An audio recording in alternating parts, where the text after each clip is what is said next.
Hydrogen से चलने वाली कार जर्मनी, जापान और भारत में भी अब चलने लगी है। इस हाइड्रोजन से चलने वाली कार से 0% प्रदूषण होता है। तो हर इंसान मोटरसाइकिल, स्कूटी, गाड़ी बेच दे तो कुल वातावरण का हाइड्रोजन खत्म कर देगा सब। लेकिन इससे हम लोग को चिंता करने की बात नहीं है, क्योंकि फिर हम लोग क्या होता है हाइड्रोजन का। हाइड्रोजन से चलने वाली कार जर्मनी, जापान और भारत में भी अब चलने लगी है। किससे चलता है? हाइड्रोजन। बट हाइड्रोजन से चलने वाली कार के लिए इंजन को बहुत ठंडा रखना पड़ता है।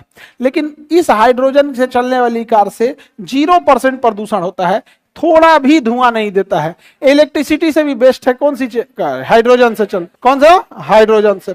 लेकिन भैया ये वातावरण में हाइड्रोजन का रहना जरूरी है कि नहीं है? और अगर आदमी ईंधन पे उतर गया और हाइड्रोजन की आविष्कार और उससे चलने वाले ईंधन का खोज अच्छा खासा हो गया, तो हर इंसान अपन बैटरी, ये क्या नाम है, मोटरसाइकिल, स्कूटी, गाड़ी बेच दे और हाइड्रोजन से ही चलने लगे, तो कुल वातावरण का हाइड्रोजन खत्म कर देगा सब। लेकिन इससे हम लोग को चिंता करने की बात नहीं है, क्योंकि फिर हम लोग वातावरण से हाइड्रोजन लेवे नहीं करेंगे।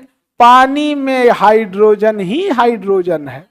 ऑक्सीजन तो एक के गो है, हाइड्रोजन कै गो है? दो। तो पानी में हाइड्रोजन ही हाइड्रोजन है। कुल गढ़ा का पानी सुखा दिया जाएगा, सब गढ़ा के ऊपर हॉस्टल बना दिया जाएगा। नहीं समझ में गया? हॉस्टल बन जाएगा, बॉयज हॉस्टल। हाँ, कोई हॉस्टल बना दो यहाँ पे। बहुत हॉस्टल में तो पटना में देखिएगा तो इतना कंजस्टेड हॉस्टल है, सांस फूलने लगता है किसी किसी में तो। लेकिन क्या कीजिएगा, विद्यार्थी जीवन है, विद्यार्थी जीवन ही संघर्ष है।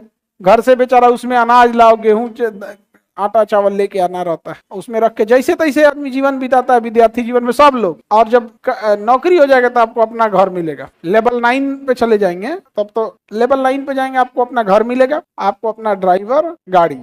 11 पे चले जाएंगे, 1-2 गार्ड मिल जाएंगे बंदूक लेके, और भी फिर बंगला का भी कैटेगरी बढ़ जाएगा। ऐसे और लेवल बढ़ते जाइएगा। समझ में आ गया कि नहीं? अभी आप दरोगा वाले बैच के हैं, आप लेवल 7 में भी नहीं है। आपको गाड़ी जो मिलेगा वो शेयर करना पड़ेगा, जीप वही नीला रंग का। समझ में आ गया? एगो तो बिकना पड़ी है, जीप का खराब हो गई, ठेल के स्टार्ट कर रहा था। आगे बढ़े। सबसे अच्छा ईंधन कौन होता है? सबसे ज्यादा कैलोरी मान किसका होता है? हाइड्रोजन। ये कैलोरी मान क्या कहता है कि ईंधन जलकर कितनी उष्मा देगा, यही क्या कहलाएगा? कैलोरी मान। ईंधन जलकर कितना उष्मा देता है, क्या कहलाएगा? कैलोरी। फिर बात आएगी कितना ईंधन जल के, तो 1 ग्राम ईंधन के जलने से जितनी ऊर्जा मिलती है उसे हम कैलोरी मान कहते हैं। सबसे ज्यादा कैलोरी मान किसका है? सबसे ज्यादा भविष्य का ईंधन, आशा का ईंधन, यूरेनियम, आशा का ईंधन। उस पे आस लगा सकते हैं, लेकिन उसमें जो बहुत खतरा है, ब्लास्ट कर गया तो दिक्कतें हो जाएगा, बहुत खतरनाक हो जाएगा।